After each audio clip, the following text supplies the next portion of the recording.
ನಮ್ಮ ಕ್ಷೇತ್ರ ಸಿರ್ಸಿಯಲ್ಲಿ ನಾವು ಮಾಡ್ತೀವಿ ಅಂತ ಬಂದಾಗ ನಾವೆಲ್ಲರೂ ಬಹಳ ಆತ್ಮೀಯಿಂದ ಈ ಕಾರ್ಯಕ್ರಮವನ್ನು ಬಹಳ ಅದ್ಭುತವಾಗಿ ಅರ್ಥಪೂರ್ವಕವಾಗಿ ಈ ಕಾರ್ಯಕ್ರಮವನ್ನು ನಡೆಸಬೇಕು ಅನ್ನೋಂಥ ವಿಚಾರದಲ್ಲಿ ಅನೇಕ ಸಭೆ ಸಮಾರಂಭಗಳನ್ನು ಮಾಡೋದ್ರ ಮುಖಾಂತರ ಇವತ್ತು ಇಷ್ಟೊಂದು ಅದ್ಧೂರಿಯಾಗಿ ಕಾರ್ಯಕ್ರಮ ಏನು ನಡೀತಾ ಇದೆ ಅಂತಂದರೆ ಅದು ತಮ್ಮೆಲ್ಲರ ಸಹಕಾರ ಮತ್ತು ನಮ್ಮ ಜಿಲ್ಲಾ ಅಧ್ಯಕ್ಷರಾಗಿರ್ತಕ್ಕಂಥ ವಾಸರಿಯರು ಕೂಡ ಸೇರುತ್ತೆ, ತಾಲೂಕು ಅಧ್ಯಕ್ಷರು ಕೂಡ ಸೇರುತ್ತೆ ಅನ್ನೋದು ಮಾತನ್ನು ಈ ಸಂದರ್ಭಕ್ಕೆ ಬಯಸ್ತೇನೆ ನಾನು. ಸ್ನೇಹಿತರೆ, ಜಿಲ್ಲೆಯ ಕನ್ನಡ ನುಡಿ ಜಾತ್ರೆ ಈ ಸುಂದರ ವೇದಿಕೆ ಅಲಂಕರಿಸಿದ ಎಲ್ಲ ಗೌರವ ನಾವು ಯಾರು ಕೂಡ ಮರೆಯುವಂಥದ್ದಲ್ಲ. ಅಂಥ ಒಂದು ಜಿಲ್ಲೆಯಲ್ಲಿ ನಾವೆಲ್ಲರೂ ಹುಟ್ಟಿದ್ವಿ, ಇಂಥ ಒಂದು ಸಾಹಿತ್ಯ ಸಮ್ಮೇಳನದ ಭಾಗಿ ಆಗಿದ್ವಿ ಅಂತಂದರೆ ನಾವೆಲ್ಲರೂ ಕೂಡ ಪುಣ್ಯವಂತರು ಅನ್ನೋಂಥದ್ದನ್ನು ನಾನು ಭಾಳ ಸಂತೋಷದಿಂದ ಹೇಳಕ್ಕೆ ಬಯಸ್ತೀನಿ. ನಾನು ಒಂದು ಕಡೆ ಚುಟುಕು ಕವಿ ಬ್ರಹ್ಮ ಕವಿ ದಿನಕರ್ ದೇಸಾಯಿ ಅವರನ್ನ ನೆನಪನ್ನು ಮಾಡ್ಕೊಂಡಾಗ ಎಲ್ಲ ಕವಿಗಳು ಕೂಡ ಒಂಥರದ ಸಾಹಿತಿಗಳು ಕೂಡ ಒಂಥರದ ಮೈ ಜುಮ್ಮಿರ್ತಕ್ಕಂಥ ಒಂದು ಸಂದೇಶವನ್ನು ಕವಿಗಳಿಗೆ ಕೊಟ್ಟಿರ್ತಕ್ಕಂಥ ಹಿರಿಯರನ್ನು ದಿನಕರ್ ದೇಸಾಯಿ ಅವರನ್ನು ನಾವು ನೆನಪನ್ನು ಮಾಡ್ಕೊಳ್ಳೇಬೇಕಾಗ್ತದೆ. ಅಂಥ ಒಬ್ಬ ಹಿರಿಯ ಕವಿಗಳು ಇಲ್ಲಿಯೇ ಇನ್ನೊಮ್ಮೆ ಹುಟ್ಟಿಯೇನು ಅನೇಕ ಆಚಾರ ವಿಚಾರಗಳನ್ನು ಅನೇಕ ದೊಡ್ಡ ದೊಡ್ಡ ಸಭೆಯಲ್ಲಿ ಕೇಳಿದ್ರು ಕೂಡ ನಮ್ಮ ಜಿಲ್ಲೆಯ ಸಾಹಿತಿಗಳು ಇದ್ದಾರು ಬಹಳ ಅಪಾರವಾಗಿ ಬಹಳ ವಿಚಾರವಳ್ತಕ್ಕಂಥ ಸಾಹಿತಿಗಳು. ಬರೀ ಸಾಹಿತ್ಯದಿಂದ ಮಾತ್ರಕ್ಕೆ ಅವರ ಮುಂದಾಲೋಚನೆಗಳು ಏನಿದ್ದಾವೋ ಆ ಕವಿಗಳ ಮನಸ್ಸಲ್ಲಿ ಏನು ಬರ್ತಾ ಇದೆಯೋ ಆ ಕವಿ ಒಂದು ಕಡೆ ಯೋಚನೆಯನ್ನು ಮಾಡ್ತಾನೆ.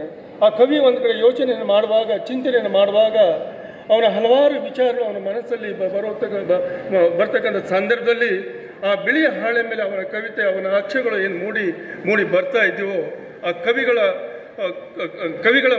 ಅಕ್ಷರಗಳನ್ನು ಮೂಡಿ ಬಂದಿರತಕ್ಕಂಥ ಪುಸ್ತಕಗಳು ಇವತ್ತು ಸುಮಾರು 8-9 ಪುಸ್ತಕಗಳ ಬಿಡುಗಡೆಯನ್ನು ಕೂಡ ನಾವು ಮಾಡಿದ್ವಿ. ಆ 8-9 ಪುಸ್ತಕವನ್ನು ಬರೆದಿರ್ತಕ್ಕಂಥ ಎಲ್ಲ ಕವಿಗಳಿಗೂ ಕೂಡ ನಾನು ಹೃದಯಪೂರ್ವಕವಾಗಿ ಅವರಿಗೆ ಅಭಿನಂದನೆಯನ್ನು ಹೇಳಕ್ಕೆ ಬಯಸ್ತೀನಿ. ನಾನು ಇಂಥ ಕೃತಿಗಳು ಇನ್ನೂ ಹೆಚ್ಚೆಚ್ಚು ಬರಲಿ ಅನ್ನೋಂಥ ಮಾತನ್ನು ಈ ಸಂದರ್ಭ ಹೇಳಿದ್ರ ಜೊತೆಯಲ್ಲಿ ನಮ್ಮ ಜಿಲ್ಲೆಯಲ್ಲಿ ಇನ್ನೂ ಹೆಚ್ಚಿನ ಕವಿಗಳು ಪ್ರತಿಭೆಗಳಾಗಿ ಹೊಮ್ಮಿ ಅನ್ನೋಂಥ ಮಾತನ್ನು ಈ ಸಂದರ್ಭ ಹೇಳಕ್ಕೆ ಬಯಸ್ತೇನೆ. ನಾನು ಇನ್ನು ನಮ್ಮ ಜಿಲ್ಲೆಯ ಇನ್ನೊಂದು ವಿಶೇಷತೆ ಎಂದರೆ ನಾವು ಅನೇಕ ಸಂದರ್ಭದಲ್ಲಿ ನಾವು ಕನ್ನಡಕ್ಕೆ ಅಗ್ರಸ್ಥಾನ, ಕನ್ನಡದಲ್ಲಿ ಮಾತನಾಡಿ ಕನ್ನಡವನ್ನು ಮಾತಾಡೋದ್ರ ಮುಖಾಂತರ ಉಳಿಸಿ ಬೆಳೆಸ್ಕೊಂಡು ಹೋಗಬೇಕು ಅನ್ನೋಂಥ ಚಿಂತನೆ ನಮ್ಮೆಲ್ಲರಿಗೂ ಕೂಡ ಹೌದು. ಆದರೂ ಕೂಡ ಎಲ್ಲೋ ಒಂದು ಕಡೆ ನಾವು ಆಂಗ್ಲ ಭಾಷೆಯನ್ನು ಬೇರೆ ಭಾಷೆಯನ್ನು ಬರುವಂಥದ್ದು ಸಂದರ್ಭಕ್ಕೆ ಅನುಚಿತವಾಗಿ ಬರುವಂಥದ್ದು ಸಹಜ. ಆದರೆ ನಮ್ಮ ಅನೇಕ ಕಲೆಗಳಲ್ಲಿ ಅನೇಕ ನಾಟಕ ಆಟಗಳಲ್ಲಿ ಭಾಳಷ್ಟು ಸಂದರ್ಭದಲ್ಲಿ ಅನೇಕ ಬೇರೆ ಭಾಷೆಗಳನ್ನ ಬಳಸುವಂಥದ್ದನ್ನು ಕೂಡ ನಾವು ನೋಡಿದ್ವಿ.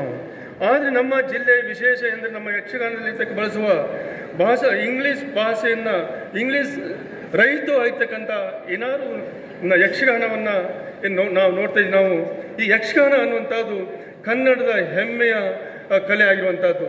ಯಕ್ಷಗಾನದಲ್ಲಿ ಬಹಳ ಶುದ್ಧವಾಗಿರ್ತಕ್ಕಂಥ ಕನ್ನಡವನ್ನು ಬಳಸೋದ್ರ ಮುಖಾಂತರ ಅನ್ಯ ಭಾಷೆಯನ್ನು ಎಲ್ಲೂ ಬಳಸದೇ ಅಷ್ಟು ಅತ್ಯುತ್ತಮವಾಗಿ ನಮ್ಮ ಕನ್ನಡದ ಮೆರಗನ್ನು ಕೊಟ್ಟಿರ್ತಕ್ಕಂಥ ಯಕ್ಷಗಾನವನ್ನು ಕೂಡ ನಾವು ನೆನಪನ್ನು ಮಾಡ್ಕೊಳ್ತಕ್ಕಂಥ ಸಂದರ್ಭ.